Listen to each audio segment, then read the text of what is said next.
Olá, irmãos, saúdo cada um de vocês com a graça e a paz de nosso Senhor Jesus Cristo, amém? Meu nome é Mira Anitta, estamos aqui para estudarmos um texto do irmão Cláudio Souza que se chama Procura-se por Servos. Este texto foi escrito para o Manancial, que é um devocional diário produzido pela União Feminina Missionária Batista do Brasil, que oferece meditações baseadas na Bíblia, que é a palavra de Deus.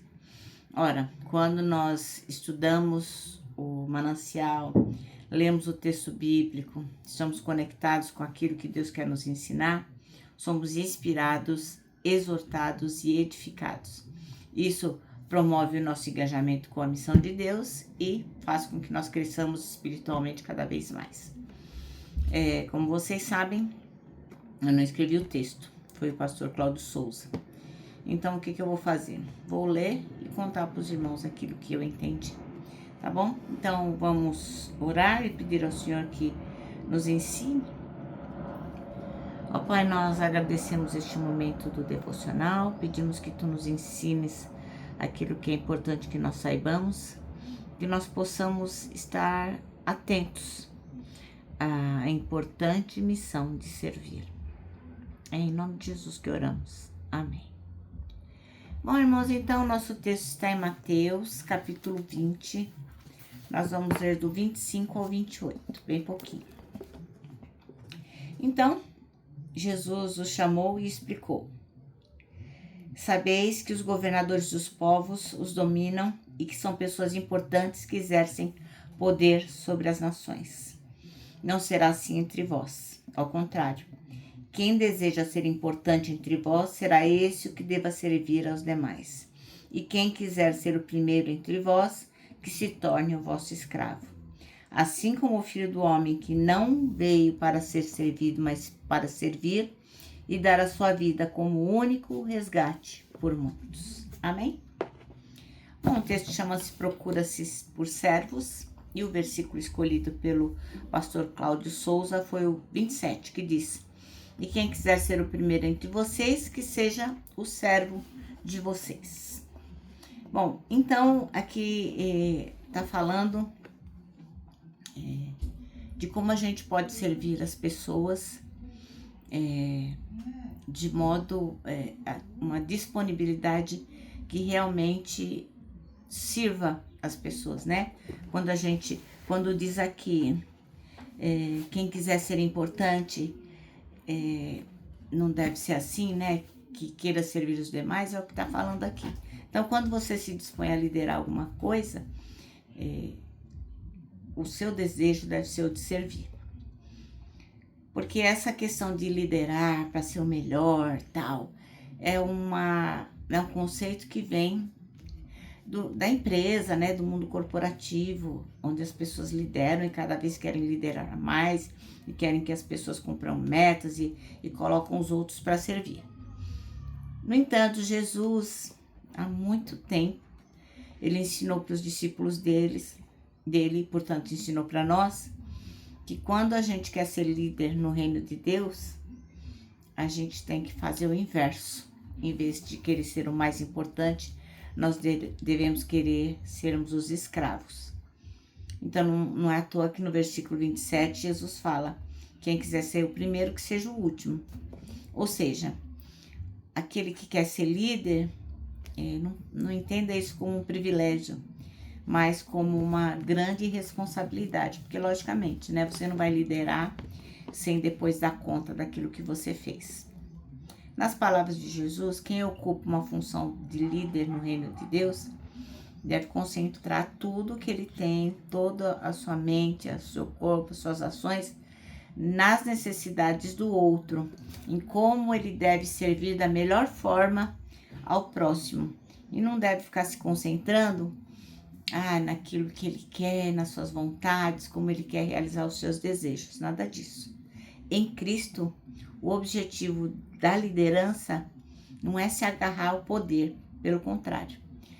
Em Cristo, nós somos líderes quando somos colocados nessa posição, mas com o único objetivo de servir. Então, este é o conceito de liderança na Bíblia. É uma liderança que serve A gente é levantado para liderar, mas para servir, né? Não é simplesmente para dar conta daquilo que a gente deseja. A liderança sempre está aliada ao servir. E a gente não está falando aqui de religião, não estamos falando aqui de placa de igreja, não estamos falando nada disso. Estamos falando que é assim, se você é cristão e está liderando alguma coisa no reino de Deus, saiba que o seu objetivo deve ser servir. Os discípulos estavam bastante ocupados e preocupados com, puxa vida, que posição nós vamos estar nesse trabalho de Jesus. E aí Jesus pega e fala, olha, não adianta vocês querem ter uma posição boa, vocês quando estão na liderança, quando querem saber da posição que vão ocupar, vocês devem estar se lembrando do privilégio de servir. Se a gente deseja no nosso coração ser servido, então não deve de jeito nenhum liderar nada no trabalho de Jesus. Porque de maneira geral, essa é a ideia que um líder tem que ter no reino de Deus. O de ser escravo, o de servir, o de achar os outros mais importantes do que ele mesmo. O líder servidor, ele assume o papel da liderança com o objetivo, servir ao próximo para que o nome de Deus seja glorificado. Não para aparecer, né? Tem gente que fala assim, eu não vou mais na igreja porque eu não fui reconhecido. Eu dei o meu sangue naquele trabalho, ninguém nem mencionou a minha pessoa. Então, o importante é que você saiba que Deus sabe de todas as coisas que você faz para o reino dele. E o importante é que você esteja atento no serviço e não no elogio. Jesus deixou bem claro que o reino de Deus, ele não precisa de figurão, de pessoas que apareçam. O lugar das pessoas que brilham em Hollywood, né? Lá sim, as pessoas querem aparecer, né? Querem estar na calçada da fama. No nosso caso, não. A igreja precisa de pessoas humildes que tenham como referência praticar o serviço em prol da vida do próximo, em prol do próprio Senhor Jesus, pois o Filho do Homem não veio aqui para ser servido. Jesus Cristo não veio aqui para ser servido. Ele é Deus, ele é Rei, ele é dono de todas as coisas, mas ele veio aqui para servir. Amém?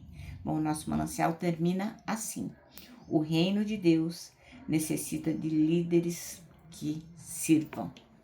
Bom, agora eu vou terminar deixando aqui o meu abraço diário de urso. Lembrando que para nós que sabemos que Jesus Cristo procura servos e não pessoas que queiram aparecer, para nós o abraço da super mega, certo? Quero que você também tenha em mente aí o versículo deste ano, que é 1 Tessalonicenses 5:9.